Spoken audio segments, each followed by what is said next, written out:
Today, we're going to talk about disappointment. Let's cue the theme song and we'll get back and get right to it. Hi, my name is Michael Johnson. I'm a ballroom dance professional, a life coach, and a peak performance expert. I'm part of a group of motivated people who are dedicated to attaining emotional mastery and unlocking our full potential. We've realized life is a dance. The ups and downs can spin you out of your mind, but it's time to take back control. It's time to become a lifer.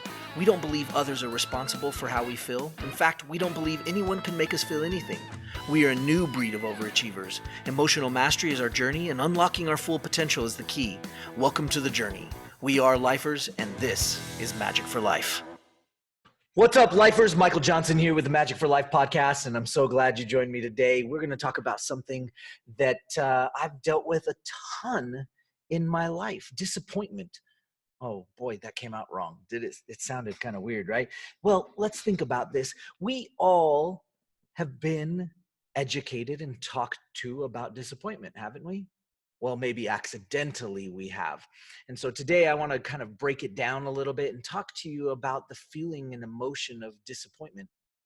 Disappointment is such an interesting thing. Working with athletes, working with dancers, working with competitive people in nature, there's a certain element of disappointment that you have to deal with on a regular basis. And so I wanted to address this today because even in business, raising children, you have all these different things that can pull on you. So I decided to go in and do some basic old-fashioned research. Okay, not really old-fashioned, right? I looked it up on Wikipedia. You can look it up too on your computer. So if you look up disappointment, there's some interesting things. Obviously, it's a feeling, and really a lot of things that we deal with are feelings, and we want to be able to start to address these feelings. And obviously, since we love to talk about emotions here and Magic for Life, then obviously this is an important emotion to distinguish and talk about. So, we're going to break it down really particularly, but let me read you this piece that stood out to me. It said, and of course, this is Wikipedia. So let's go with that first and we'll break it down.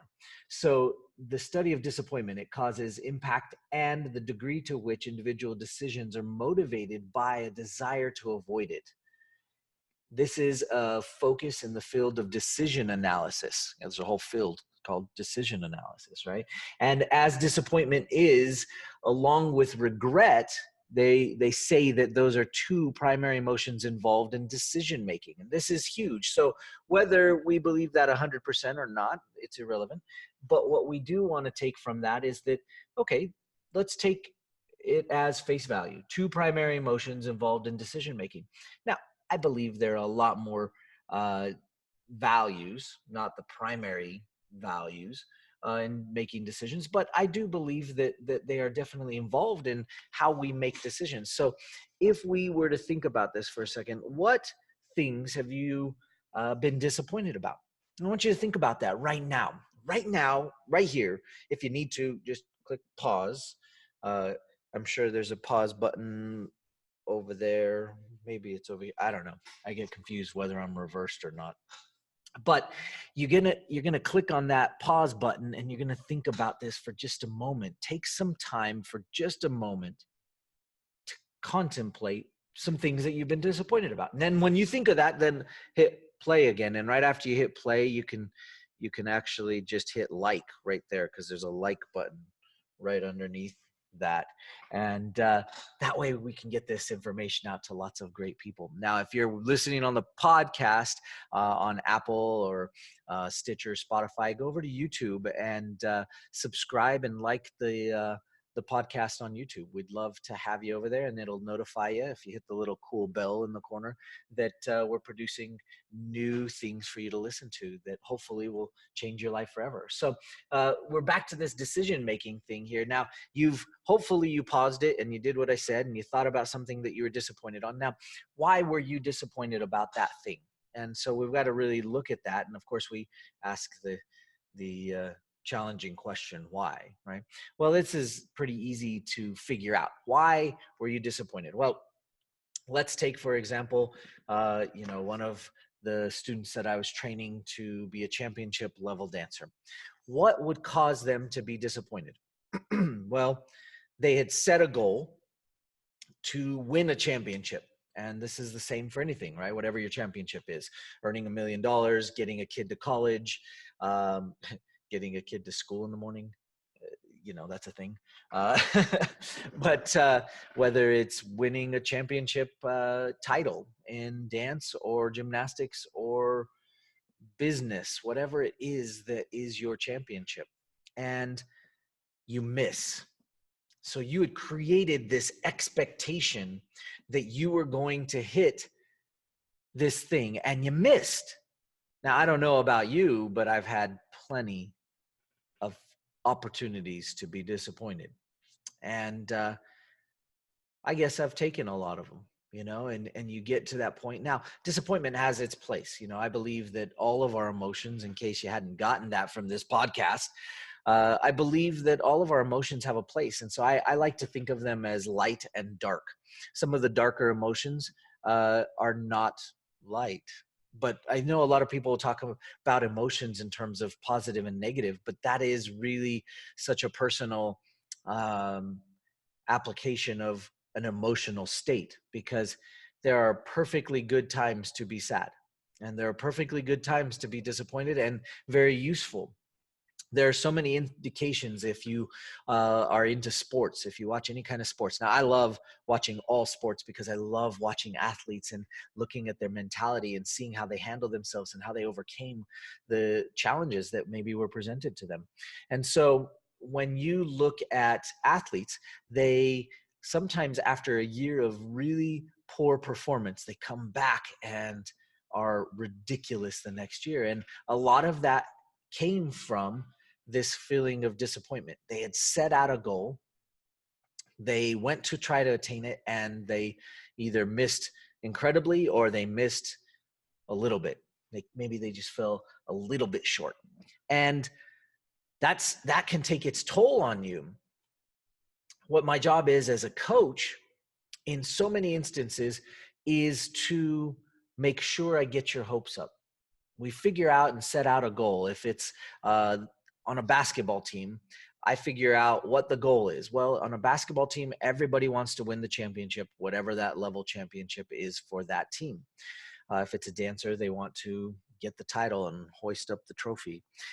If it's a business person, it's whatever their revenue goal was for the year or whatever their impact goal was for the year. Because believe it or not, business people do want to make an impact. They don't just want to make money, but the money is good, right? Money is good.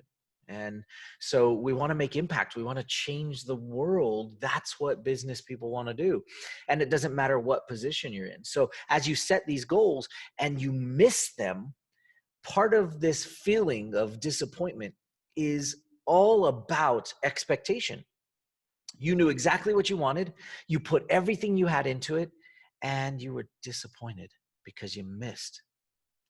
Now, this is tricky because disappointment and, well, as Wikipedia said, regret are two decision-making processes, right? They're emotions that come in decision analysis. And sometimes we make decisions and we use the feeling of disappointment because it had a feeling that we didn't like. And so we use that feeling of disappointment to make new choices. And that's a little rough sometimes, right? Because now we may be actually hindering ourselves from moving forward because we didn't want to get disappointed. So let me tell you a quick story. As I coached for years, younger people, I had to deal with their parents. And honestly, I had some really great parents to deal with and some parents that weren't so great to deal with. And I don't know about all of you coaches out there, because I'm sure there's some coaches listening. But the toughest part of our job as a coach is to deal with the challenging parents, right?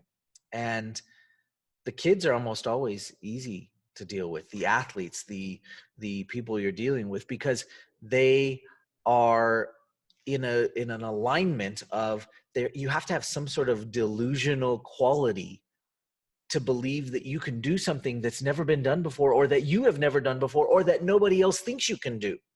And that delusional quality comes in business people and athletes, and especially champions. You have to have some sort of delusional quality, believing that you can attain something that hasn't been done by you before, and that maybe nobody else believes you can do. And that's okay. That's okay. Because what you're doing is you're putting your chips on the table, right? If we use that gambling analogy, we're taking all your stuff, you're going all in, and you're saying, here you go. I'm putting this on the line, and I'm going to gamble that this is going to pay off.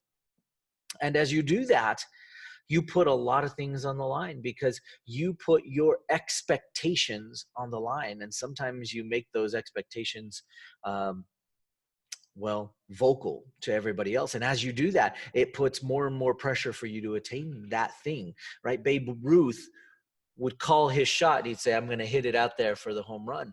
And can you imagine that disappointment if he missed? Well, he did. He struck out more times than anybody else, but he also succeeded more times. So we now think of Babe Ruth, okay, until his record was broken, we think of Babe Ruth as somebody who basically hit the most home runs, right? Until the next guy.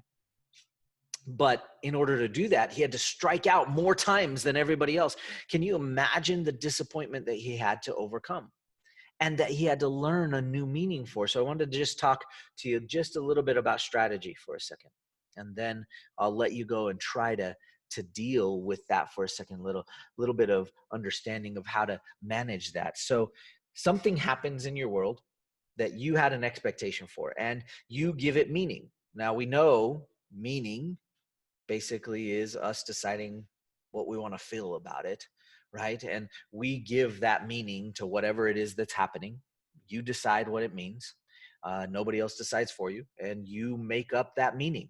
Now, some of you suck at making meaning, and some of you might be really good at it, but that's another conversation for another time. So if you're interested in learning more about meaning, just comment in the comments below and let me know, and we'll talk more about it.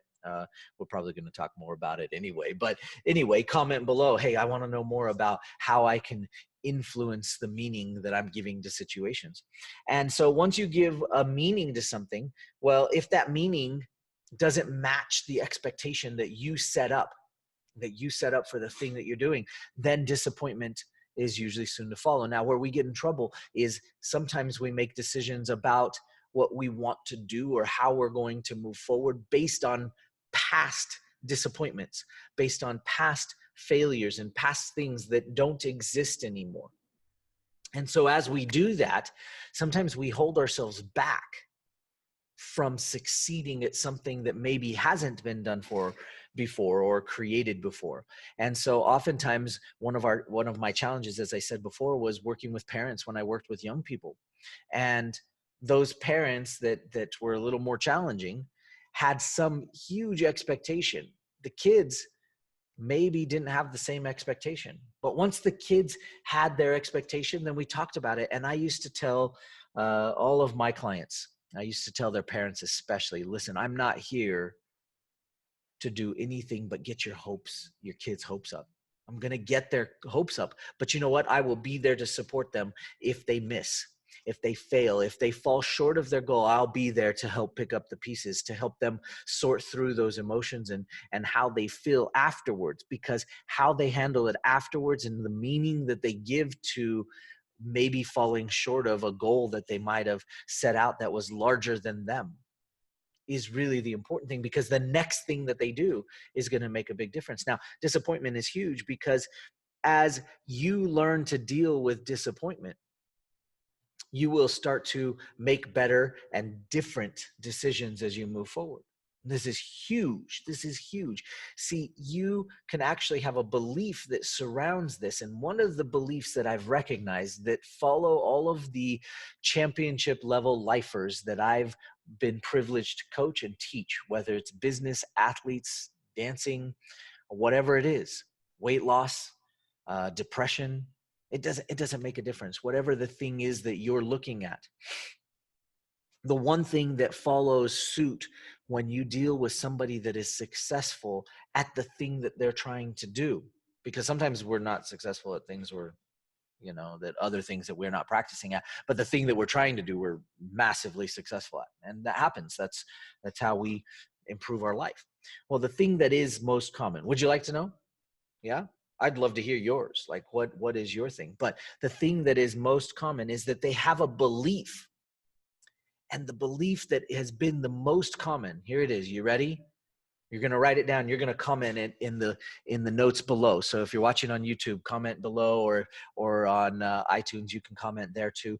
But it's simple. Everything happens for a reason. And maybe it's not your turn yet to know what the reason is. And in fact, if you're further along in life, you may have started to realize that some of the reasons that things happened you didn't know about for 5, 10, 15, maybe 20 years later. And you look back and you go, wow, thank goodness that happened. Thank goodness that happened. I have one of my favorite country songs. I'm not sure if this is the name. I think it's Garth Brooks. He says, "Thank God for unanswered prayers." I'm not sure who that is. I guess I should have looked it up, but I didn't think about it till just now.